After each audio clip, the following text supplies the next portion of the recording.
The stars looked different from this far out in space, and Commander Jake Morrison knew they were farther from Earth than any human had ever traveled before. The UES Horizon moved slowly through the darkness, its engines humming quietly as it approached the dead world they had come to study.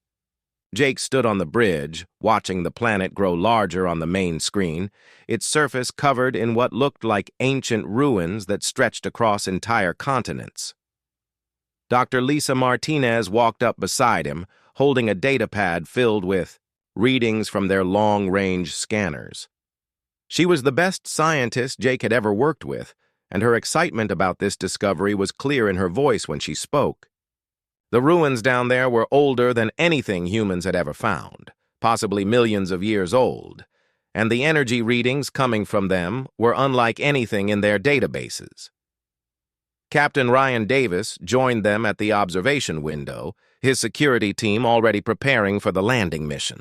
Ryan was the kind of man you wanted watching your back in unknown territory, and Jake was glad to have him along on this mission. The three of them had worked together for years, exploring the galaxy and making discoveries that advanced human knowledge of the universe. The landing party consisted of 20 crew members, including engineers, scientists, and security personnel. Engineer Amy Watson ran final checks on their equipment, while navigator Pete Collins plotted the safest route down to the planet's surface.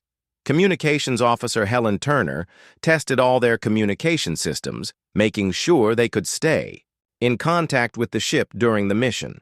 Medical officer Dr. Frank Carter prepared his field kit, and technician Sam Rodriguez double-checked all the scientific instruments they would need to study the alien structures. The entire crew was excited about this mission, knowing they were about to make history by studying the first confirmed alien ruins that humanity had ever discovered.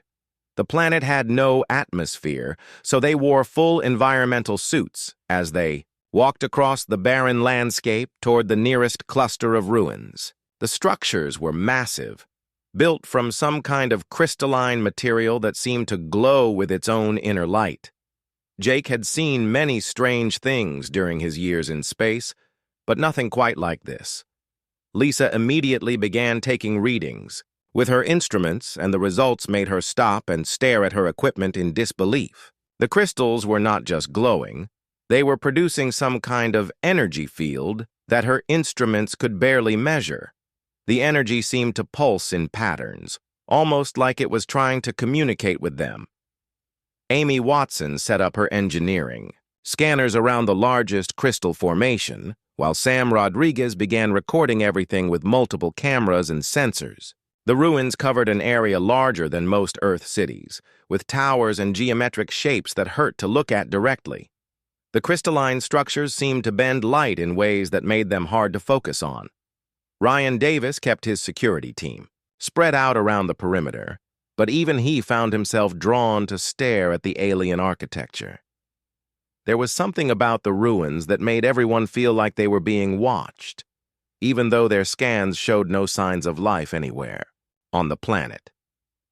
Dr. Carter took samples of the crystalline material, noting that it felt warm to the touch even through his protective gloves.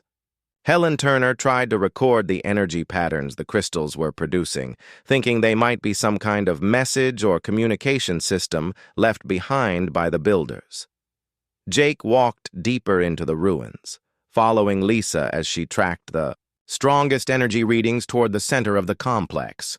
The crystals grew larger and more complex as they moved inward, and the energy fields grew stronger as well. Lisa's instruments were showing readings that should have been impossible, energy levels that suggested these crystals were still actively powered after millions of years.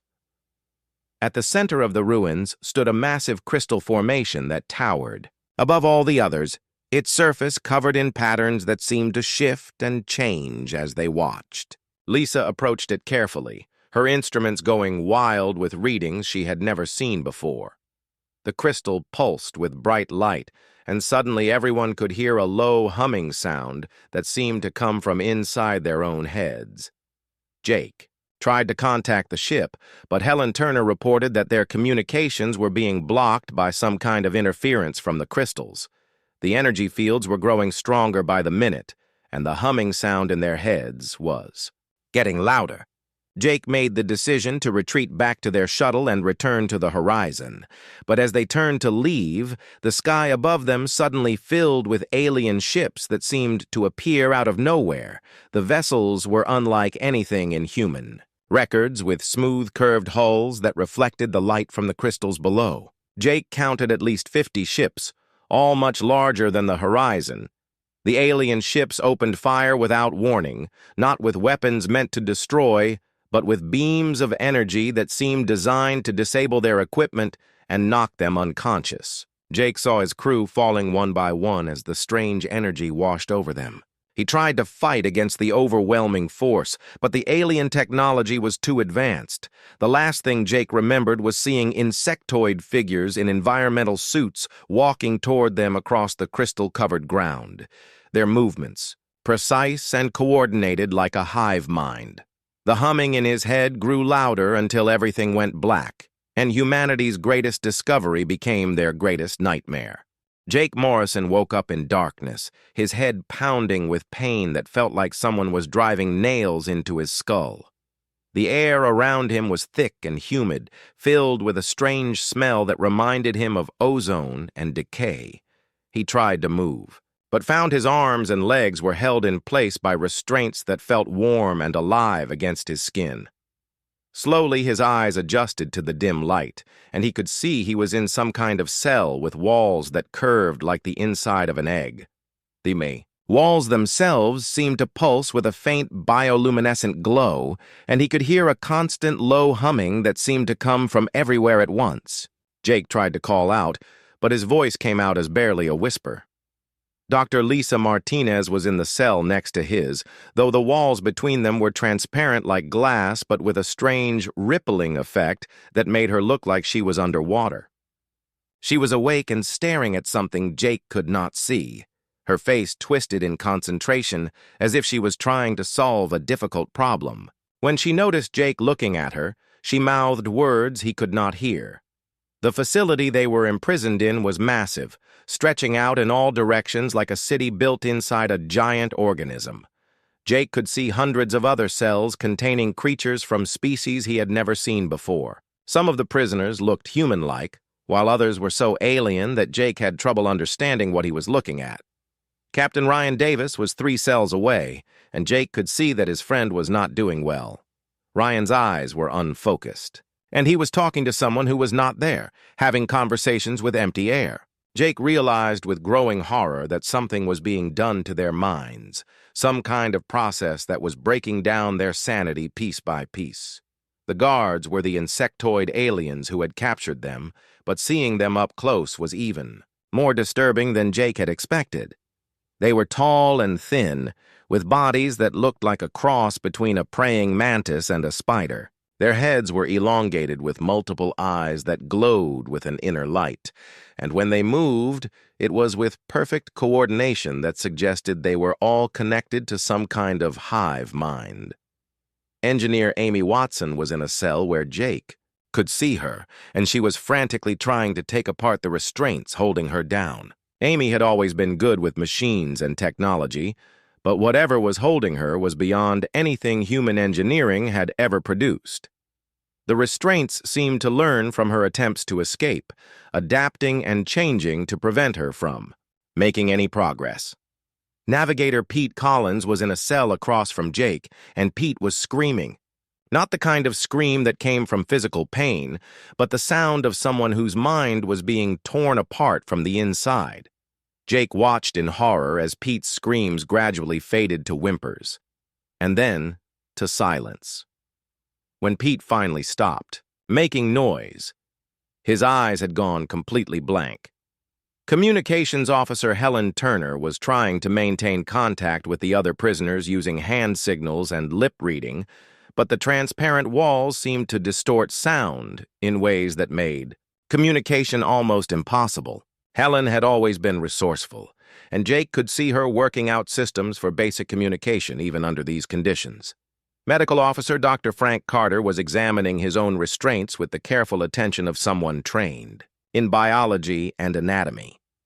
Frank seemed to understand something about what was happening to them, and Jake could see him mouthing explanations to the other prisoners about what their captors were doing to their minds. Technician Sam Rodriguez was the youngest member of their crew, and Jake was worried about how Sam would handle this kind of psychological pressure. But when Jake looked at Sam's cell, he was surprised to see that the young man seemed to be fighting back somehow. Sam's face was twisted with concentration, and the air around his cell seemed to shimmer like heat waves. The torture began without warning. Jake felt something invade his mind, a presence that was cold and alien and completely without mercy. The presence began sorting through his memories like someone looking through files in a cabinet, examining his thoughts and emotions. With clinical detachment, Jake tried to resist, but the alien mind was too strong and too experienced at this kind of work. Lisa Martinez was screaming now, her scientific mind unable to cope with the violation of having something else inside her thoughts. Jake could see her struggling against the mental invasion, trying to use her knowledge of neuroscience to build defenses against the attack. But the alien presence in her mind was patient and thorough, breaking down her resistance one memory at a time. The process was designed to break their will completely, to reduce them to empty shells that could be filled with whatever thoughts and memories their captors wanted to install. Jake had seen what happened to Pete Collins, and he understood that this was the fate waiting for all of them if they could not find a way to resist. But something strange was happening. Instead of breaking down completely like the other alien species Jake could see in nearby cells, the humans were fighting back in ways that seemed to surprise their captors. Ryan Davis might be talking to invisible people, but he was still Ryan Davis. Amy Watson might be failing to escape her restraints, but she was still trying. Jake felt the alien presence in his mind grow frustrated as it encountered resistance it had not expected. Human consciousness was messier and more chaotic than the minds the aliens were used to breaking, filled with contradictions and illogical connections that made it difficult to tear apart cleanly. Where other species had minds like well-organized libraries, humans had minds like junkyards full of random connections and unexpected associations. Dr. Frank Carter seemed to have figured out something important about what was happening to them. Jake could see Frank trying to communicate with the others, pointing to his head and then making gestures that Jake thought might mean that their minds were different somehow, that they were not breaking the way their captors expected. The alien guards were bringing in new prisoners regularly, members of species Jake had never seen before. But he noticed that while these other aliens were broken and enslaved within days or weeks, the humans were still themselves, even after what felt like months of constant mental assault. They were damaged and traumatized, but their core personalities remained intact. Jake began to suspect that humanity's greatest weakness might also be their greatest strength. The chaotic and unpredictable nature of human consciousness that made them seem primitive compared to more advanced species might actually be the thing that saved them from complete mental domination. The first time Jake Morrison heard Lisa Martinez's voice inside his head, he thought he was finally losing his mind. But the voice was too clear and too much like Lisa for it to be a hallucination. And when he looked over at her cell, he could see her lips were not moving. She was speaking to him directly through thoughts, something that should have been impossible for humans to do. Lisa's mental voice was excited but careful, as if she was afraid their captors might be listening to their thoughts. She explained that she had been studying what the aliens were doing to their minds, and she believed the constant psychic attacks were causing changes in their brain structure. The human brain was adapting to the assault by developing new neural pathways that allowed for direct mind-to-mind communication. Jake tried to respond with his own thoughts, focusing on Lisa's presence in his mind and trying to send words back to her. It took several attempts, but finally he managed to project his thoughts clearly enough for her to hear them. The experience was strange and disorienting, like learning to use a new sense he had never known existed. Captain Ryan Davis was the next to join their mental conversation, though his thoughts were still confused and scattered from the psychological. torture he had endured. Ryan's mind felt different than it had before their capture, harder somehow, like he had built mental walls to protect his core personality from further invasion. When he communicated telepathically, his thoughts carried an undertone of barely controlled rage. Engineer Amy Watson's mental voice was sharp and precise, reflecting her analytical nature. Amy had been using her time in captivity to study their prison, and she shared detailed observations about the facility's construction and the behavior patterns of their guards. She had noticed that the aliens seemed uncomfortable when the humans displayed strong emotional responses, as if human feelings were somehow disturbing to their ordered minds. Navigator Pete Collins was harder to reach mentally, his thoughts fragmented and difficult to follow. But Lisa worked patiently to establish contact with him, and gradually Pete's mental voice became clearer. The psychological damage he had suffered was severe, but his core personality was still intact beneath the trauma. When Pete finally managed to communicate clearly, his first coherent thought was a navigation calculation for the route back to Earth. Communications Officer Helen Turner adapted to telepathic communication faster than anyone else, which made sense given her expertise with information systems. Helen began organizing their mental conversations, creating what she called a thought network that allowed all the humans to communicate simultaneously. She established protocols for mental communication that helped prevent their thoughts from becoming confused or overlapping. Medical Officer Dr. Frank Carter provided crucial insights about what was happening to their brains.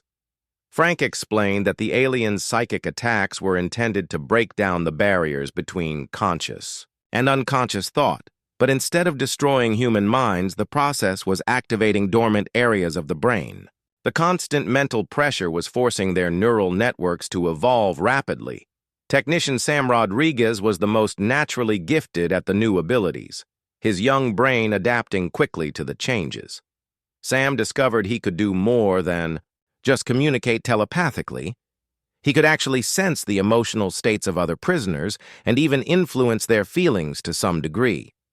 When Sam focused his attention on nearby alien prisoners, he could help them remember who they were before their capture. The humans began secretly coordinating their resistance efforts through their mental network. They shared information about guard patrol schedules, the layout of the facility, and the weaknesses they had observed in their captors' security systems. Jake realized they now had a significant advantage. The aliens could read surface thoughts, but they seemed unable to detect the deeper telepathic communication the humans were developing. Lisa made a breakthrough discovery about their captors' psychology.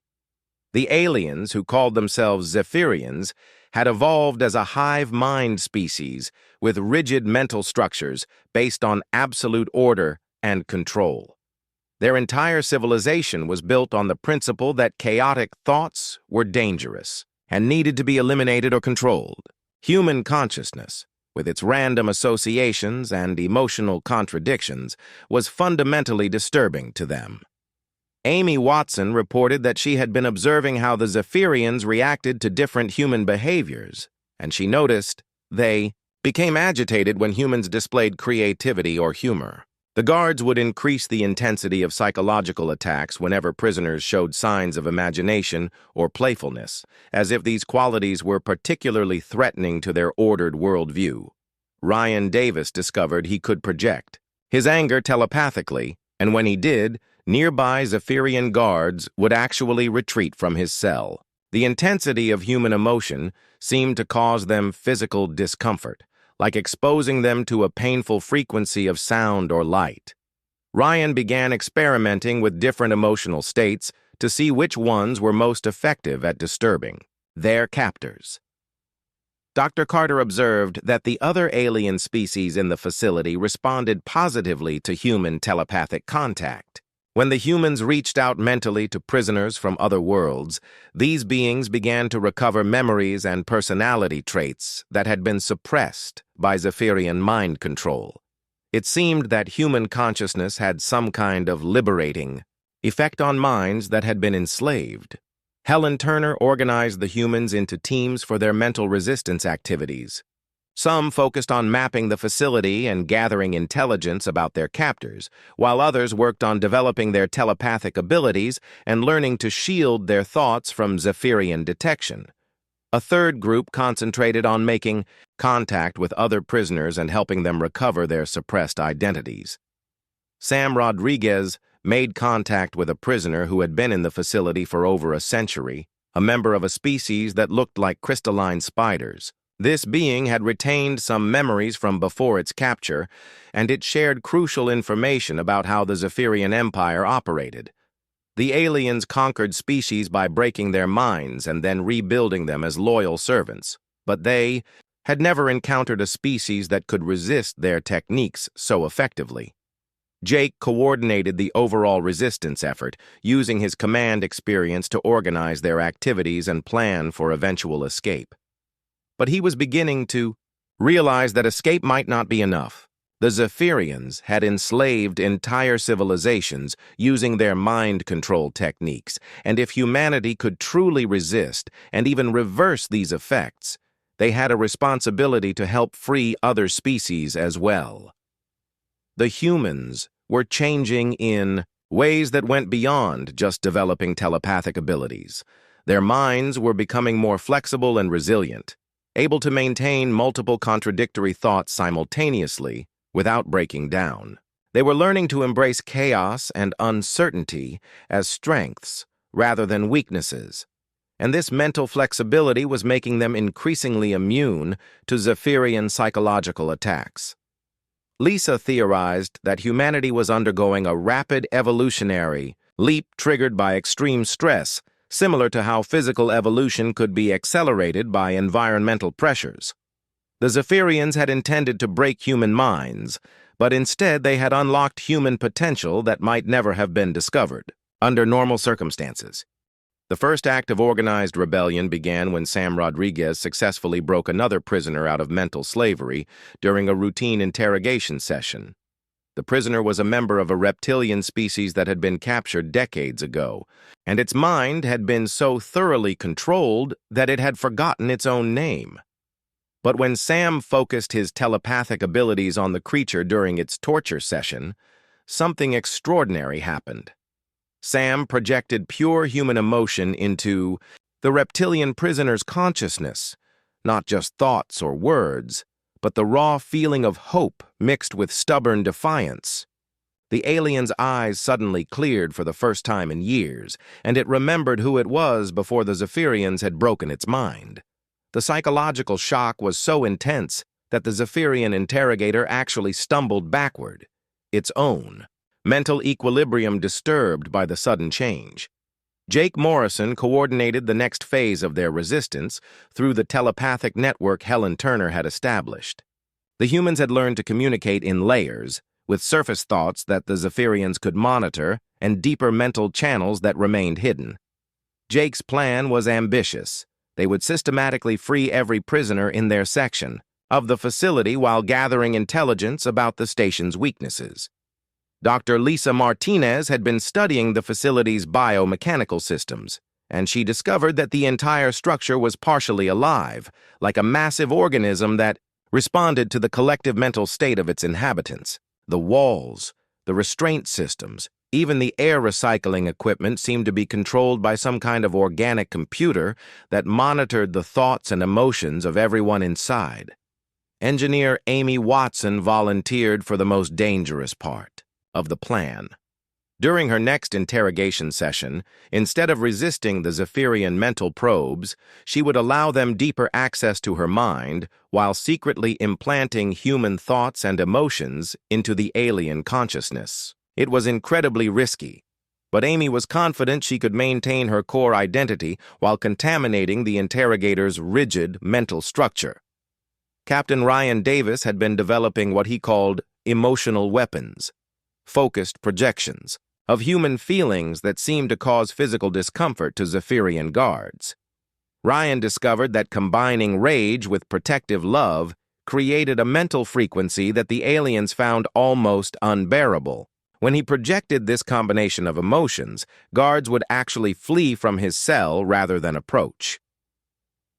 Communications Officer Helen Turner expanded the telepathic network to include the freed alien prisoners, creating a multi-species resistance organization that shared information and coordinated activities across different sections of the facility.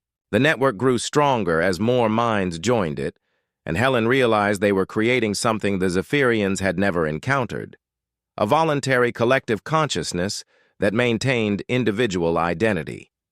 Medical Officer Dr. Frank Carter made a disturbing discovery about their captor's physiology.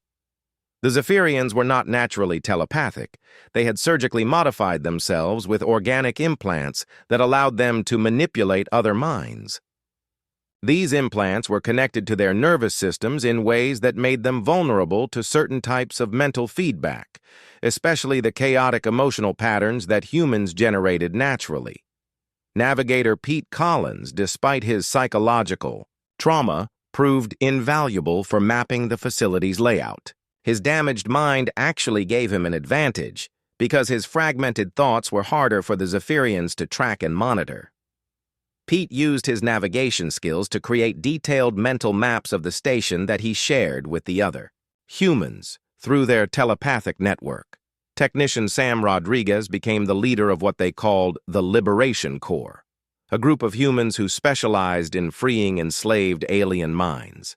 Sam had discovered that each species required a different approach, but the key was always projecting authentic human emotion into their consciousness. Fear mixed with hope seemed to work best for most species, reminding them of what it felt like to have free will. The resistance operations began small, but grew more ambitious as the humans gained confidence in their abilities.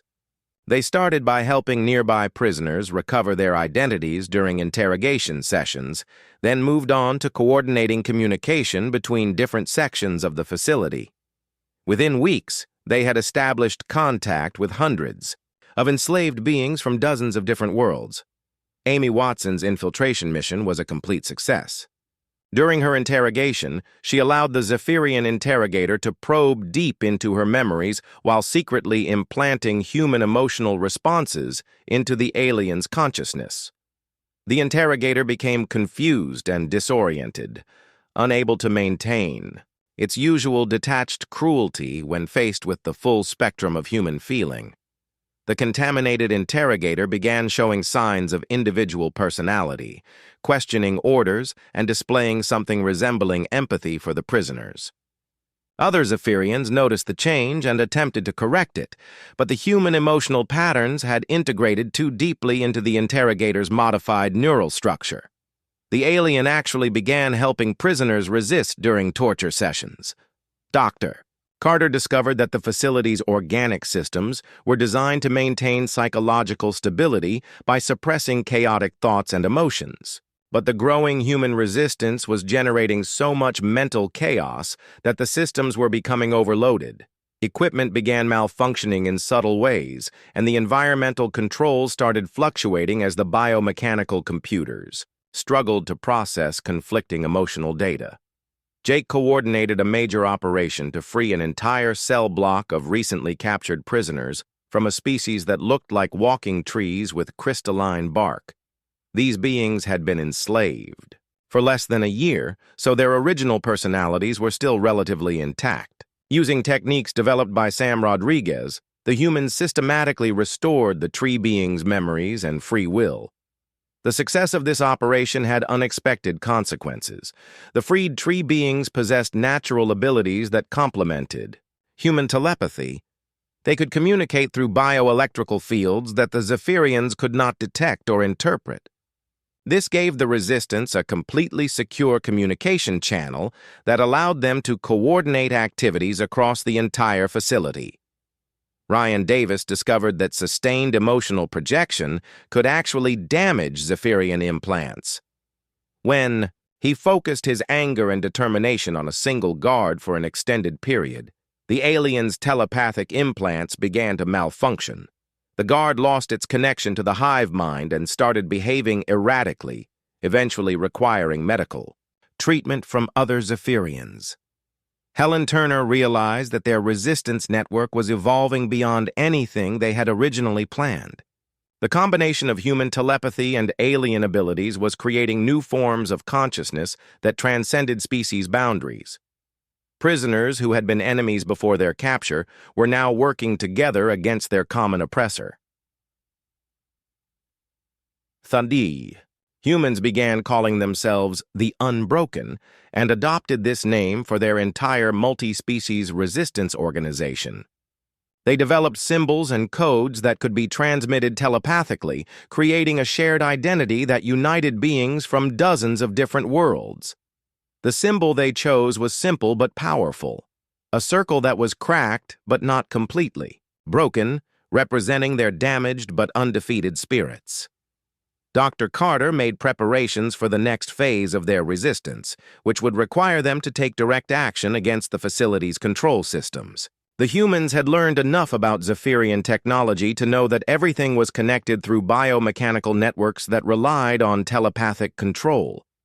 If they could disrupt these networks systematically, they might be able to cripple the entire station. High Inquisitor Veltar stood in the central control chamber of Nexus Prime, its multiple eyes glowing with an intensity that indicated extreme agitation. The facility's organic monitoring systems were reporting anomalies that should have been impossible. Prisoners were not only resisting mental conversion, but actually corrupting the psychological profiles of their interrogators. The humans had become a contamination that was spreading throughout the station's carefully maintained order. Jake Morrison could feel the change in the facility's atmosphere through the telepathic network. The Zephyrians were preparing something big, mobilizing their most powerful psychics from across the station for what felt like a final assault on human consciousness. Through their freed alien allies, the Unbroken had learned that Veltar was planning to eliminate the human problem permanently by completely destroying their minds rather than trying to convert them.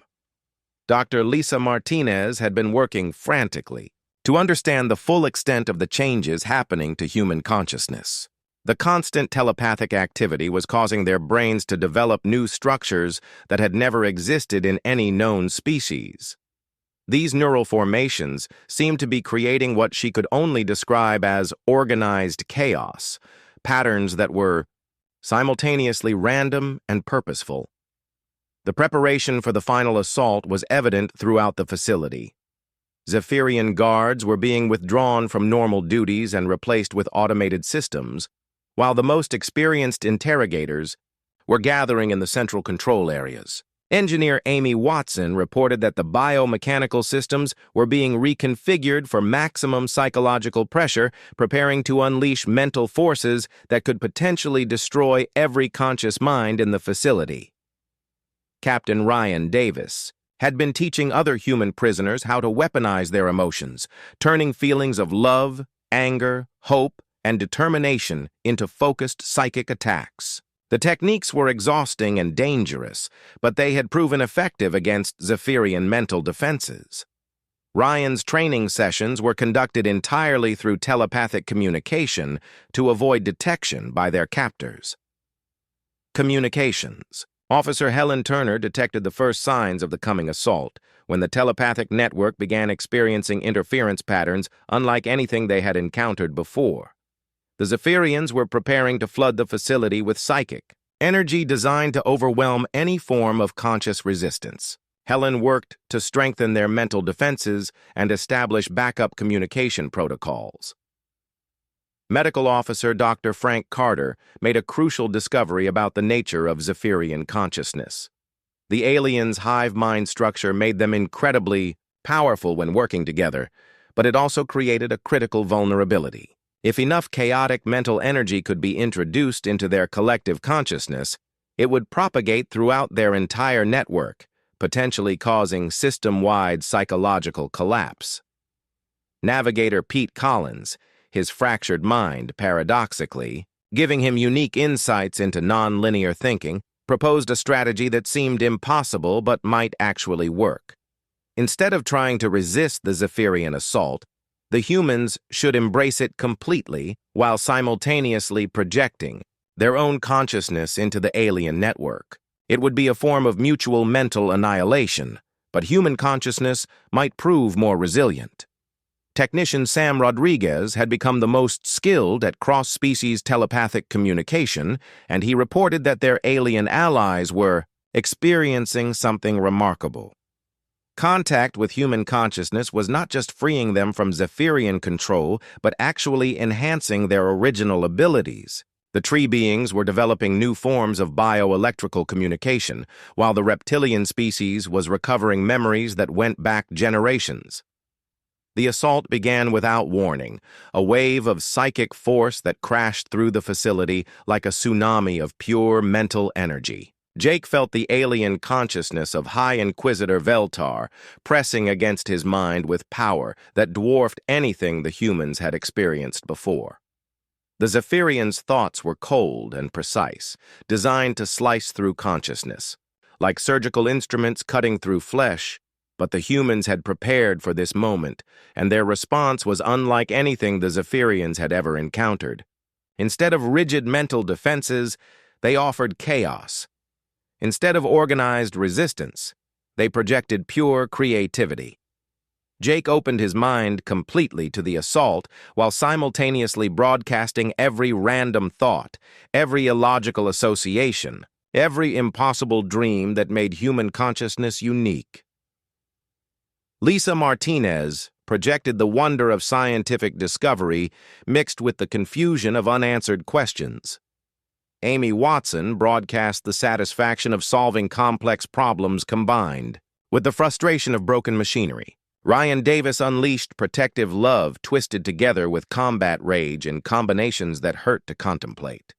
The effect on the Zephyrian collective consciousness was immediate and devastating.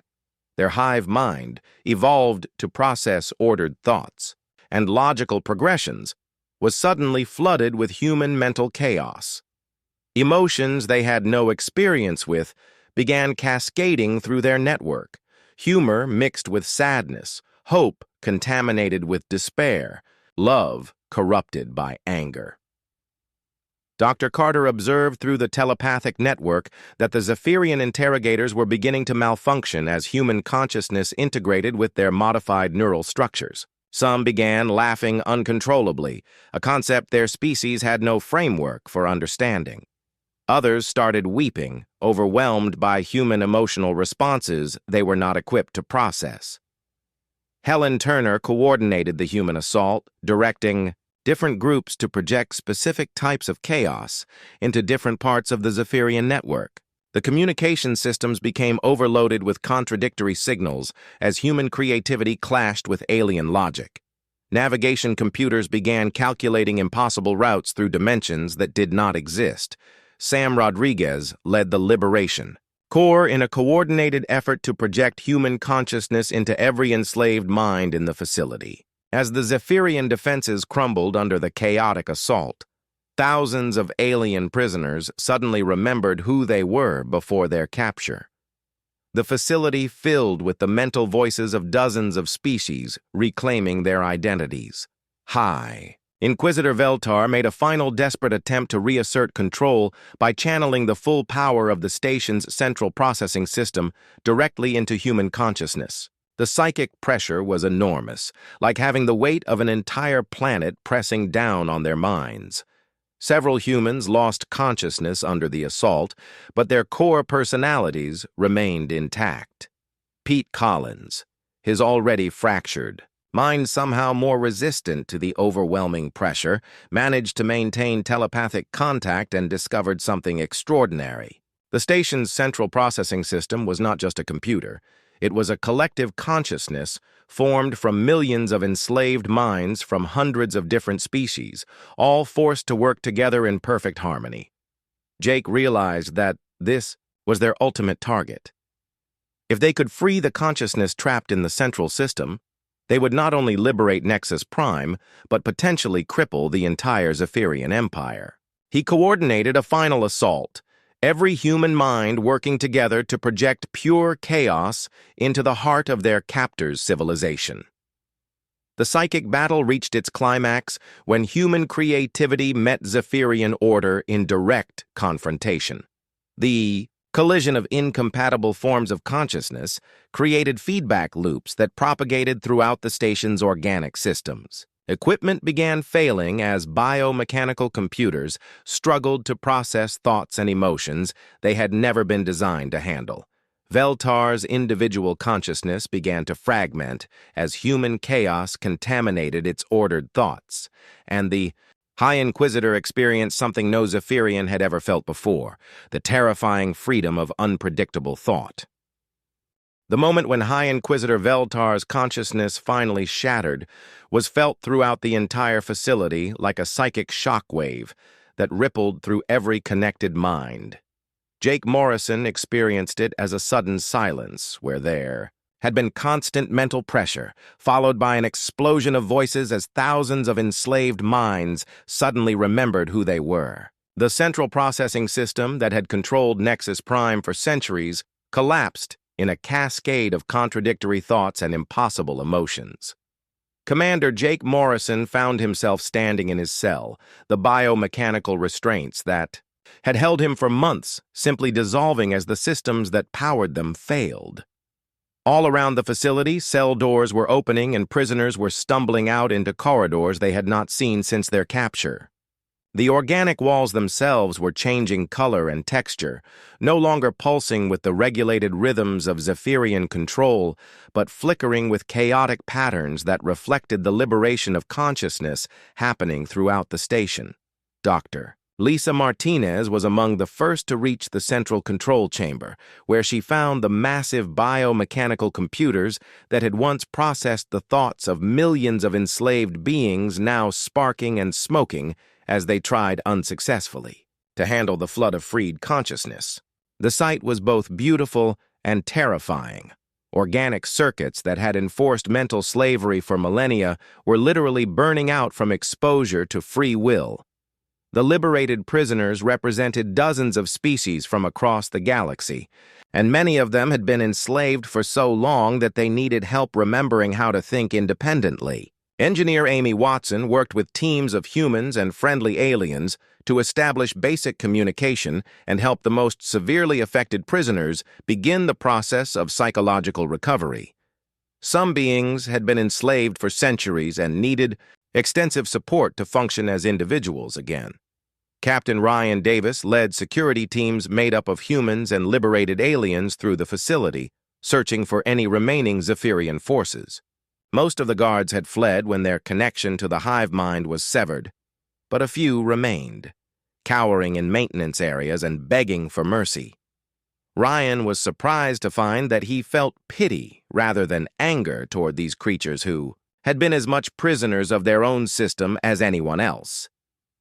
Communications Officer Helen Turner established contact with the outside galaxy using the station's communication systems, sending messages to every world that had lost citizens to Zephyrian raids. The responses came flooding back.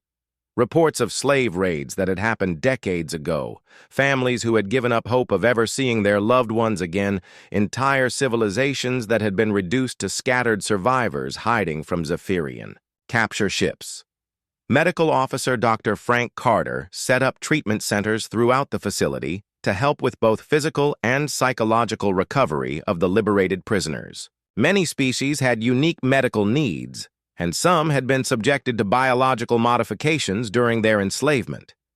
Frank coordinated with alien medical specialists among the freed prisoners to provide appropriate care for everyone.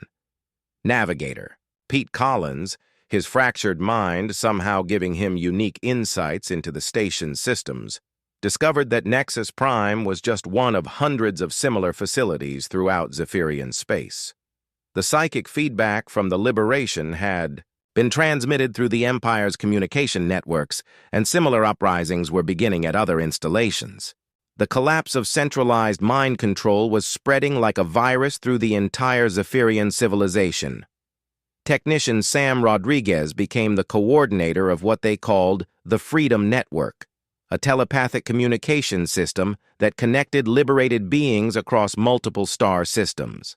Unlike the Zephyrian hive mind, this network preserved individual consciousness while allowing voluntary cooperation and mutual support. Sam helped establish communication protocols that could work across species barriers and vast distances. Humans discovered that their role in the liberation was just beginning. Their unique resistance to mental control and their ability to disrupt ordered systems made them natural leaders in the growing rebellion against Zephyrian rule. But more importantly, contact with human consciousness seemed to have a healing effect on minds that had been damaged by slavery, helping other species recover abilities and memories they had thought lost forever. Jake coordinated the transformation of Nexus Prime from a prison into a liberation center and staging area for rescue operations throughout Zephyrian space. The station's advanced technology, now freed from the constraints of its original programming, could be used to locate and free other enslaved populations. Teams of humans and liberated aliens began planning rescue missions to other facilities. Dr. Lisa Martinez established the first Academy of Consciousness Studies, where humans and aliens could work together to understand the nature of free will and develop defenses against mental enslavement. Her research revealed that the human brain's chaotic structure was not unique. Other species had similar potentials that had been suppressed by Zephyrian conditioning. With proper training, many beings could develop resistance to mind control. Response from Earth was overwhelming when news of the liberation reached human space. Volunteer ships arrived carrying supplies, medical personnel, and families hoping to find lost loved ones among the freed prisoners. But more importantly, Earth sent diplomats and scientists who could help coordinate the growing alliance of liberated species. Amy Watson led engineering teams that converted Zephyrian technology for peaceful purposes. The biomechanical systems that had once enforced slavery were redesigned to support life and consciousness rather than controlling it. Advanced medical equipment helped heal both physical and psychological damage, while communication systems allowed separated families and communities to reconnect across the galaxy.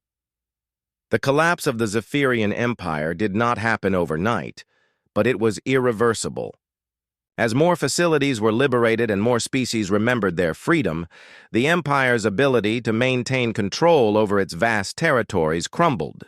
Some Zephyrians adapted to the new reality and learned to function as individuals rather than parts of a hive mind.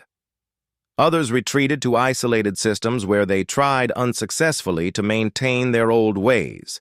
Ryan Davis established the Galactic Liberation Force, a military organization dedicated to hunting down the remaining slave facilities and freeing any beings still held in captivity. The force included members from every liberated species, each bringing unique abilities and perspectives to the mission. But the humans remained the core of the organization, their natural resistance to mental control making them ideal leaders in the fight against psychological enslavement. Helen Turner coordinated the establishment of the Free Worlds Alliance, a loose confederation of liberated species that worked together for mutual defense and support without sacrificing individual autonomy. The Alliance's founding principle was simple. No being should ever be forced to surrender their free will to another, and every consciousness had the right to think its own thoughts. Dr. Frank Carter established medical protocols for treating victims of mental enslavement, and his techniques were adopted throughout the liberated territories. The process of recovery was often long and difficult, but Frank's research proved that even the most severely damaged minds could heal, given proper support and treatment. Sam Rodriguez became the youngest ambassador in galactic history when he was chosen to represent the human contribution to the liberation movement. His natural ability to communicate across species barriers and his intuitive understanding of different forms of consciousness made him an ideal liaison between the many diverse species that now work together in freedom. Pete Collins returned to his first love of navigation, but now he charted courses to freedom rather than just mapping space. His detailed knowledge of Zephyrian installations and his ability to think in non-linear patterns made him invaluable in planning rescue operations and helping liberated beings find their way home. The final liberation of Nexus Prime took place exactly 1 year after the humans first arrived as prisoners. Jake Morrison stood in the same control chamber where High Inquisitor Veltar had once planned their mental destruction, but now the room was filled with representatives from dozens of species planning the next phase of galactic liberation. The facility that had once been a symbol of oppression had become a beacon of hope for consciousness throughout the galaxy. Jake looked out through the station's massive viewports at the stars beyond, knowing that among those distant suns were worlds where beings still suffered under mental slavery. But he also knew that the message of liberation was spreading faster than any Zephyrian ship could travel, carried by the simple but revolutionary idea that every mind deserved to be free.